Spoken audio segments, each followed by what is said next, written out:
Hello and welcome to EnfinityCast, the space where we explore the boundless patterns of the human experience. I'm your host, Halden. We often think of emotions as universal languages. A smile in one country means the same as in another. But what if that language has a dialect? What if our emotions have an accent? To help me unpack this fascinating idea from cultural psychology, I'm joined by my wonderful co-host, Solene Vox. Welcome, Solene. Thanks for having me, Jen. It's such a beautiful question. An accent for emotions. I love that. It immediately makes you think about the subtle, unique ways we each color our feelings based on where we come from. Exactly. So, we know from foundational research that core emotions, happiness, sadness, anger, fear, are recognized pretty much globally. A scowl is a scowl. But the accent comes in with the display rules, doesn't it? The how, when, and where we show these feelings. Precisely. These are the unwritten social scripts we learn from childhood. For example, in many collectivist cultures, like in Japan, there's a strong emphasis on group harmony. So expressing strong negative emotions like anger in public is often discouraged because it can disrupt that harmony. It's not that people don't feel anger, but the cultural accent dictates a more reserved expression. Whereas in some individualistic cultures, like the United States, expressing your personal feelings can be seen as a sign of authenticity. Being open and assertive about what you're feeling is often valued.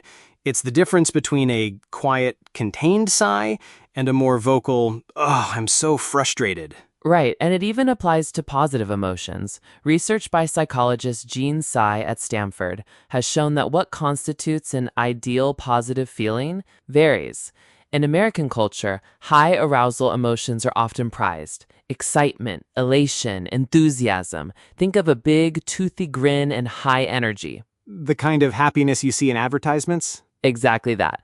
But in some East Asian cultures, a low arousal positive state is often more valued. Feelings like calm, serenity, and peacefulness. The ideal smile might be a more gentle, closed-mouth expression. It's still happiness, but it has a different accent, a different energetic signature. That makes so much sense. It's not about one being better than the other, but simply a different cultural preference. And this can lead to so many misunderstandings. Someone from a more reserved culture might perceive a highly expressive person as overwhelming or perhaps insincere. And conversely, that expressive person might see the reserved individual as aloof or even unhappy. It's a huge component of cross-cultural communication. It's about learning to listen past the accent to hear the core emotion underneath. It requires a level of empathy and a willingness to question our own assumptions about what an emotion should look like. So our emotions don't just exist in a vacuum. They are shaped, expressed, and interpreted through the lens of our culture. The feeling itself might be a universal note, but the way we play it creates a unique cultural melody. What a perfect way to put it. So the next time you interact with someone from a different background, it might be worth asking yourself, am I listening to their emotional accent? Am I appreciating the unique melody they're playing? A wonderful thought to leave our listeners with. Thank you so much for your insights today, Solene, and thank you everyone for tuning in to EnfinityCast. Join us next time as we continue to explore the beautiful complexities of our world.